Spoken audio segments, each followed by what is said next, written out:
Alright, in this video I want to summarize the chapter on solutions and solution concentrations. In my YouTube playlist, Solutions and Concentration Determination, there are already a few videos that break down molarity, molality, and so forth. Those will be good videos to independently watch to figure out the calculations behind solutions. Another YouTube channel that has some great videos on chemistry and various topics is Crash Course Chemistry, so you might find those helpful as well. Okay, let's first look at solutions, and remember that a solution is a type of a mixture. Mixtures are when you have two or more substances. These may be compounds, they may be elements, but you have two or more substances that are physically mixed together. Now, these solutions, they don't have to be wet. They don't have to be liquid or aqueous based, that is, dissolved in water.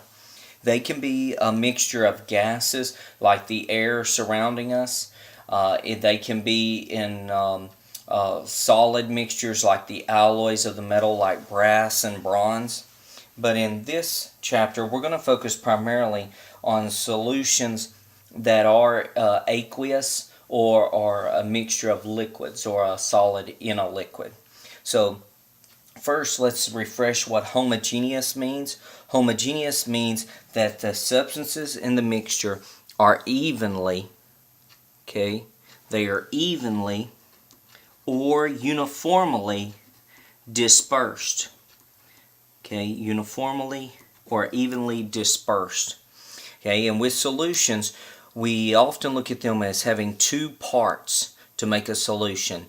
A solute, this is the substances that dissolves.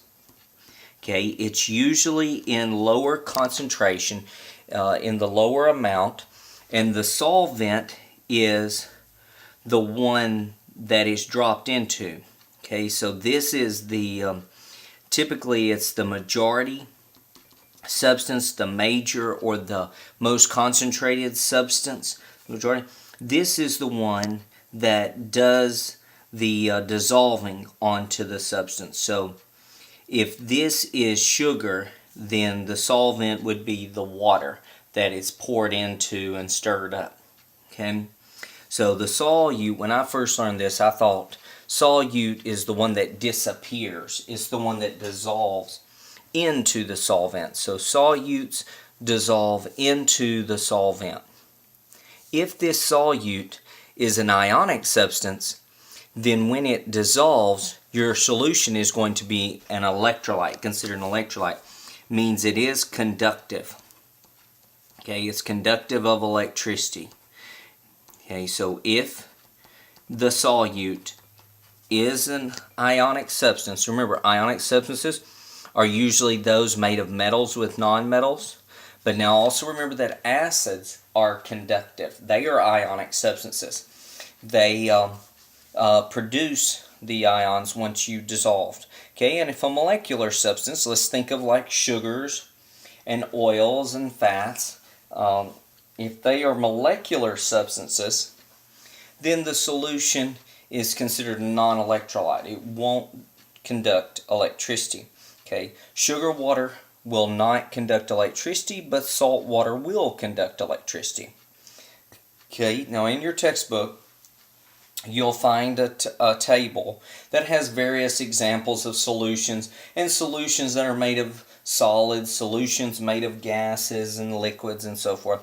You can refer to those just for examples if you like.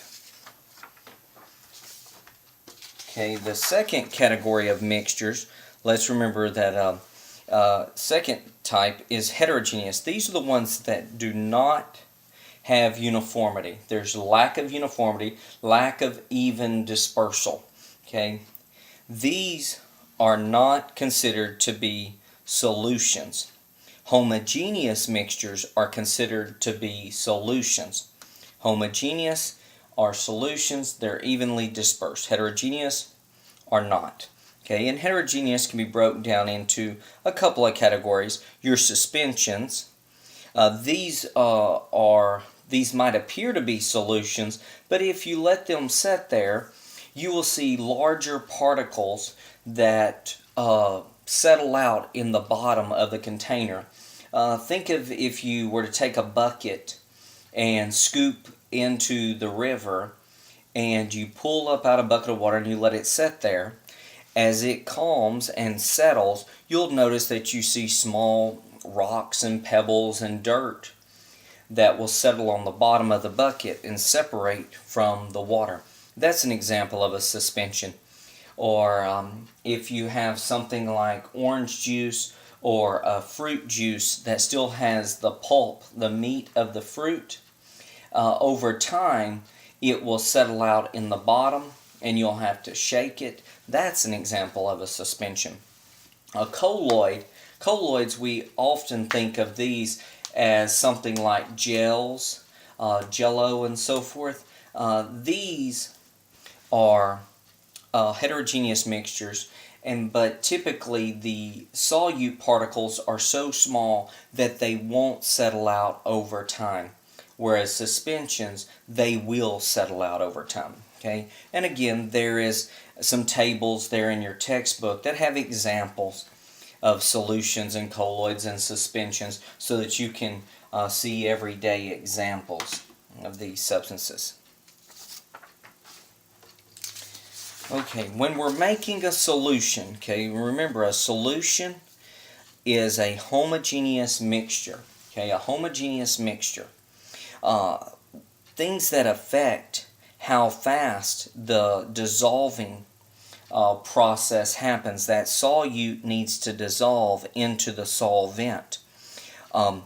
We can speed up that dissolving rate, that dissolution rate, with some simple processes. We can mix them, agitate them, so that means like stir them or shake them. Much like if you're making chocolate milk and you put the Nesquik scoop into the cup of milk, if you will stir it, it will dissolve much quicker and get evenly dispersed. Okay. The other thing you can do is the surface area of the solute particles. Instead of dissolving sugar cubes, if you have the sugar already crushed, if it's already granulated, it will go much faster. Or rock salt versus a granulated table salt. It's the same substance, but it's the surface area. Okay, if you grind up the substance into a powder versus large chunks, you'll dissolve much faster. Okay, the other thing you can do is control the temperature of the solution. If you're measuring, let's say you've got a cup of coffee or hot chocolate. Those are hot in terms of temperature. They're very warm. So when you put sugar or brown sugar or a syrup into them and you stir it up, it will dissolve much faster because of that hot water, that hot chocolate or hot coffee. The temperature of a solution can help speed up the rate of dissolving. Now, there is one thing I put here: beware of gases. Okay, if you try to dissolve, let's say, oxygen into water, think of a lake or a pond, a river, so forth. If the water is warm, then oxygen and other gases are less soluble. They have a lower solubility in warm solvents. Okay? So if you have a fish aquarium at home, you have to regulate that temperature of the water. If the water is too warm, the oxygen will have a lower dissolving rate and your fish will more or less suffocate. Okay? So we have to beware of gases when we look at solubility. Okay, and solubility versus temperature. Remember that typically solids and liquids have a higher solubility in warmer solvents, whereas gases prefer cooler solvents. Okay, there's another gas salt. We've studied Boyle's law and Charles's law and those simple gas laws. There's another gas law called Henry's law. We don't have to learn the formula and calculations for Henry's law, but Henry's law looks at the concentration of a gas being dissolved into a solution versus the pressure at which that solution is. Think of Coca-Cola or Dr. Pepper, one of the sodas. When you open the bottle, you see all those bubbles and fizz rise up out of there. That's because when you open the bottle, you're releasing the pressure. You're lowering the pressure. With lower pressure, there will be less gas solubility. Higher pressure, higher solubility of gases. Okay? This is why if you leave the lid off of your soda bottle, the soda will go flat over time. Okay? And finally, when we make a solution, it's a three kind of step process. We have to look at the solute-solvent interactions. Okay? And what we mean by that is, how does the dissolving medium interact with the other medium? So when you take sugar and you put it into water, how does sugar interact with water? So we have to look at polar versus nonpolar properties of those two substances. Typically what we see is polar solutes dissolve in polar solvents, nonpolars with nonpolars. So oil and water don't mix because one is polar while the other is nonpolar, but then you have oil and vinegar, or you have oil and gasoline. You have different things that may or may not interact and dissolve together. That's simply looking at that polar versus nonpolar relationship. Okay? It's what we consider miscible versus immiscible.